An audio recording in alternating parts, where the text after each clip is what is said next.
Thank you, Rabbi, for giving me the opportunity. Shabbat Shalom. Actually, this whole thing was written by ChatGPT. I take no responsibility. Reading this week's Parsha, I was struck by the following verse in Exodus chapter 16. In the wilderness, the whole Israelite community grumbled against Moses and Aaron. The Israelites said to them, "If only we had died by God's hand in the land of Egypt, when we sat by the flesh pots, when we ate our fill of bread, for you have brought us out into this wilderness to starve this entire congregation to death." Are you kidding me? No, I'm not.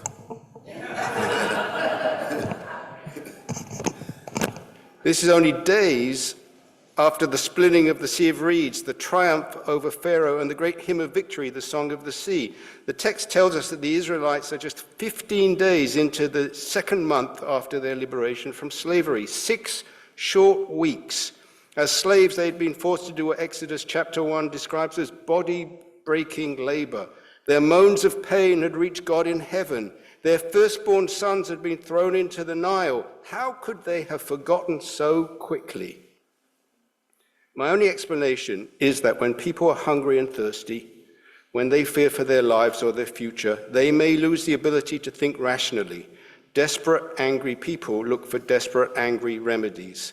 They look for someone to blame for their plight, in this case, Moses and Aaron. They rewrite the past and construct new realities, remembering what they want to remember, forgetting what they want to forget, and making up the rest. In our United States, many people apparently yearn to go back to a semi-imagined past where life was predictable, work was secure, families were intact, communities were strong, women and minorities knew their place, and those they regarded as sexual deviants were neither seen nor heard from. This white, sliced, Wonder Bread fantasy is their version of the flesh pots of Egypt. But as the Israelites discover, there is no going back. The past is over. It can never be recreated. We can only go forward. God recognized the people's state of mind and provides food in the form of manna.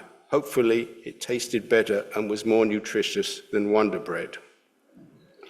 And God said to Moses, "I will rain down bread for you from the sky, and the people shall go out and gather each day that day's portion, that I may test them to see whether or not they will follow my Torah or not." Freed of the threat of starvation, the Israelites can think more rationally and choose freely whether or not to follow the Torah. Recently, I've been asking myself some basic questions.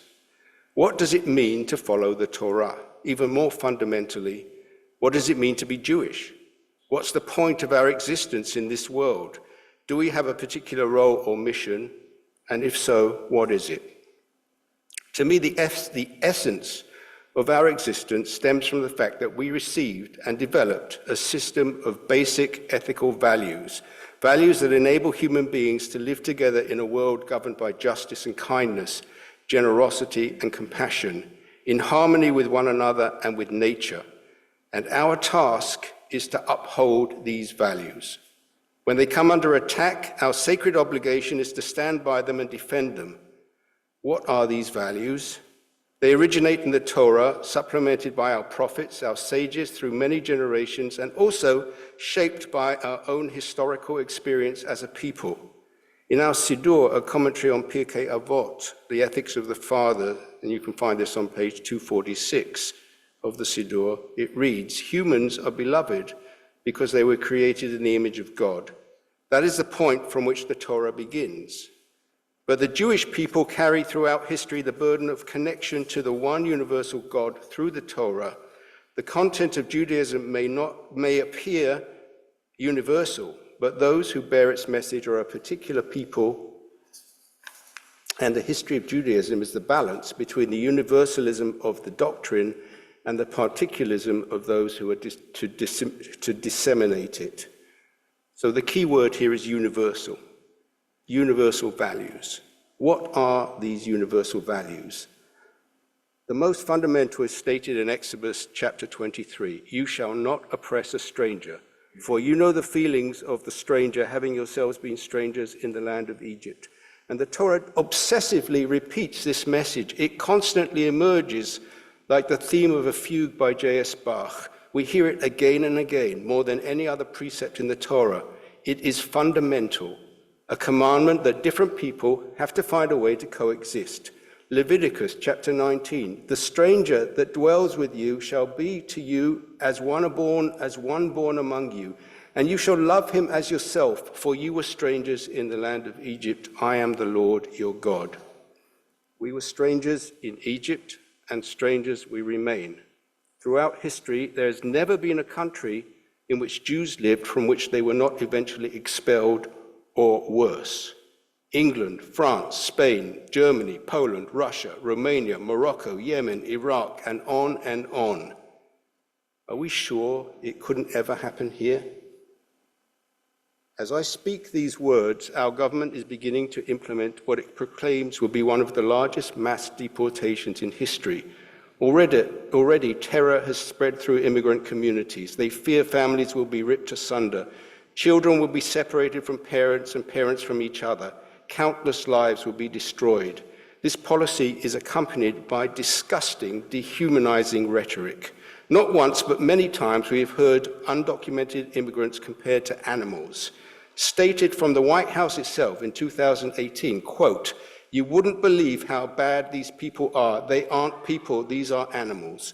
And in 2024, on the campaign trail, these words. The Democrats say, "Please don't call them animals, they're humans." I said, "No, they're not humans, they're animals." As Jews, doesn't this send a shudder through our very souls, evoking ghastly historical memories? I would, and we should, never describe any human being as an animal, but there are surely actions that can only be described as inhumane.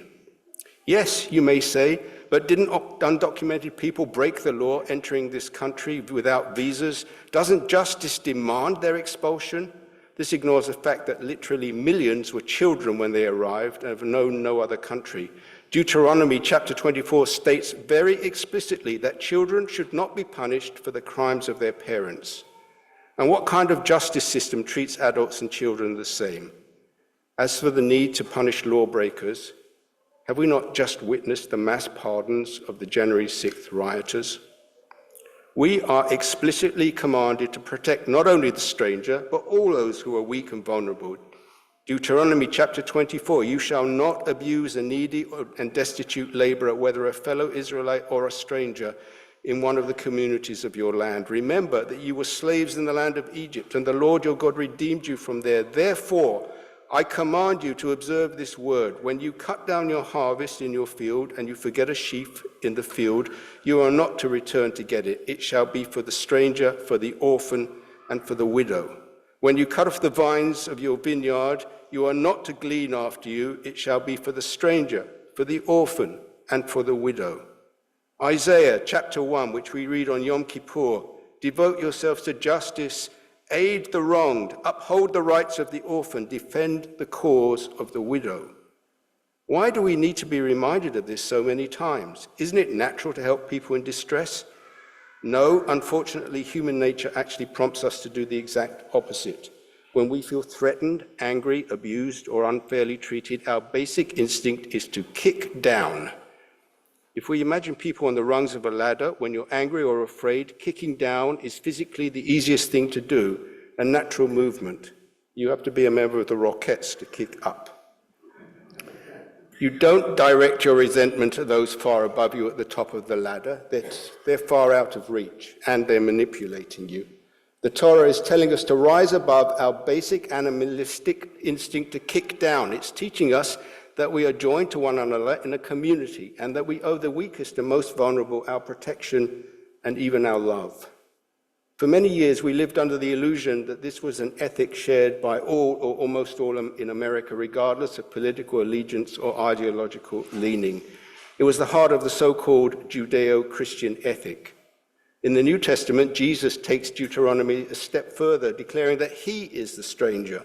"I was hungry and you gave me food. I was thirsty and you gave me drink. I was a stranger and you welcomed me," he says in Matthew 25. But today, we can no longer count on this consensus. It's gone. It's over. New York Times columnist David French, a self-described evangelical conservative, recently wrote, "What we've been witnessing in the last decade is millions of Americans constructing a different moral superstructure. Our baser nature is telling millions of Americans that cruelty is good if it helps us win, and kindness is evil if it weakens our cause. That is the path of destruction." A different moral superstructure. When I read that phrase, a light bulb went off in my head. It's a scary thought, but who can deny it? These are not random acts of cruelty and stupidity. There's an ideology behind them. Rather than welcome the stranger, punish the stranger. What's bad for you is good for me. Whatever makes you miserable makes me happy. That is the law of the jungle, the very world that the Torah came to redeem us from. We've been reading a lot recently about Pharaoh hardening his heart. We know that Pharaoh's heart is hard as rock and cold as ice, but I want to ask, has the heart of our entire nation become hardened? I don't believe so, but we are certainly in the midst of a profound moral crisis, truly a battle for the soul of our nation. And my question to all of us is, do we have the stomach, the guts, the moral fortitude, the courage for this fight? Rabbi Abraham Joshua Heschel, who marched with Martin Luther King, prophetically wrote, "Our world seems not unlike a pit of snakes. The snakes have sent their venom into the bloodstream of humanity, gradually paralyzing us, numbing nerve after nerve, dulling our minds, darkening our vision.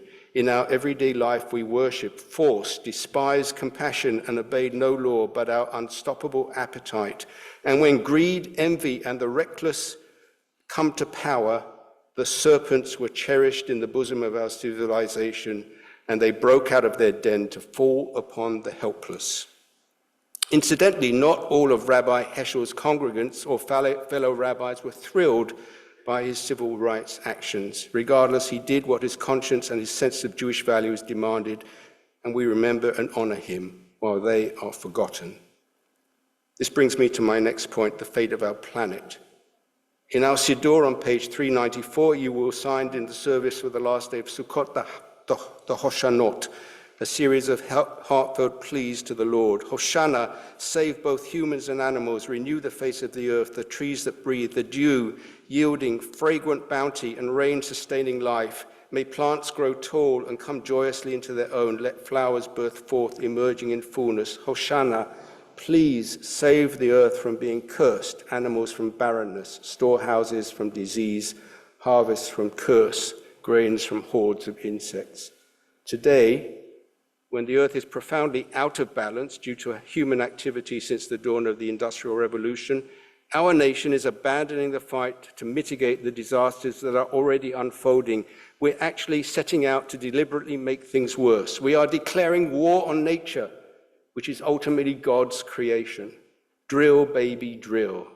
Let me tell you, if we take on nature, we won't win. Nature will crush us all. Looking at recent events in California and elsewhere, I realized that I never fully understood the words of the Unatana Tokef prayer that we recite on Rosh Hashanah. On Rosh Hashanah it is written, and on Yom Kippur it is sealed, who will perish by fire, and who by water, who by earthquake, and who by the plague, and who will be at rest, and who will wander about, and who will become poor, and who will become wealthy, and who will be brought to a low state, and who will be uplifted. This brings me to the subject of disease, a subject about which our tradition has much to say. For example, Joseph Caro, in his authoritative 16th century legal code, the Shulchan Aruch, discusses the religious duty of a physician to heal. He writes, "The Torah has granted a physician permission to heal, and it is a religious duty which comes under the rule of saving an endangered life. If he withholds treatment, he is regarded as one who sheds blood." In 1952, before we had a polio vaccine, there were 57,628 cases of that disease in our country, of whom 3,145 died, and 21,269 were left with some degree of paralysis. In the 1950s, there were over 500,000 measles cases annually. In 2000, thanks to the vaccine, measles were declared eliminated, but it's now making a comeback. Before a vaccine became widely available, some 200,000 children became sick with whooping cough every year, and about 9,000 died. After the vaccine, the number dropped to single digits. Advocating against vaccines and impeding the work of scientists working to combat diseases clearly falls under the definition in the Shulchan Aruch. If he withholds treatment, he is regarded as one who sheds blood. And the same is true for withholding the funds that fund aid clinics and other health facilities across the world, especially in Africa, forcing them to close. We Jews have a proud tradition of speaking truth to power. Abraham challenged God himself on behalf of the residents of Sodom and Gomorrah. Moses confronted Pharaoh. The prophet Nathan confronted King David, and Elijah confronted King Ahab at risk of his own life. Kings 1, chapter 18. When Ahab caught sight of Elijah, Ahab said to him, "Is that you, you troubler of Israel?" He retorted, "It is not I who have brought trouble on Israel, but you and your father's house, by forsaking the commandments of God." I know there are some in our congregation who assert that this sanctuary, especially on Shabbat, should provide a refuge from the cares of the world. And I agree, up to a point. Yes, let's use the precious time we have here to pray together, sing together, schmooze, and take pleasure in each other's company. But let's also immerse ourselves in the weekly readings and use them to remind ourselves of who we are and what we must do. We cannot allow ourselves to use the Torah or the synagogue as an escape from the world. A refuge? Yes. A safe space? Absolutely. An escape? Absolutely not. The Torah is life, and life takes place in the world. After all, what is this thing which we call the Torah? Is it just an artifact to be studied, pored over in microscopic detail, examined for interesting quirks and curiosities? Is it a physical object to be venerated and touched as it is paraded around the sanctuary? Or is it more than that? Yes, we can touch the Torah. The real question is whether the Torah can touch us. Let me repeat that. Yes, we can touch the Torah. The real question is whether the Torah can touch us. We say it's a tree of life, but the animal that provided its skin for the parchment is long dead. The tree that became the handles and frame and the plants that were turned into dye for the ink are equally lifeless. So what gives it life? It is a tree of life because we give it life through our actions. Otherwise, it is just a dead heifer. Pirkei Avot, the teaching of the sages, begins with the word Moses received the Torah at Mount Sinai. He transmitted it to Joshua, Joshua to the elders to the prophets to the members of the Great Assembly. And from there it takes us from generation to generation, each adding their own insights and wisdoms to this accumulating spiritual heritage. The clear message is that each generation has the right and indeed the duty to add its own chapter to this heritage. And now our generation has met its hour of destiny. The Torah should be studied. Of course it should be studied. But to me, the Torah, above all, is a call to action. Love the stranger, protect the widow and orphan, stand up for the sick, fight disease, defend justice, defend our planet. We must be the still small voice, our nation's conscience in this time of crisis. We must speak with moral clarity and without fear. As the daily outrages and depravities mount up, our voice will become gradually louder and people will begin to hear us. Eventually, I do believe our nation will return to the ethical principles on which it was founded. Rabbi Hillel said, "In a place where there is no humanity, be human.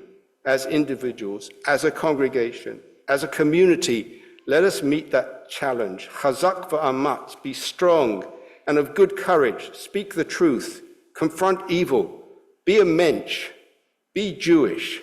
For God's sake, be a Jew."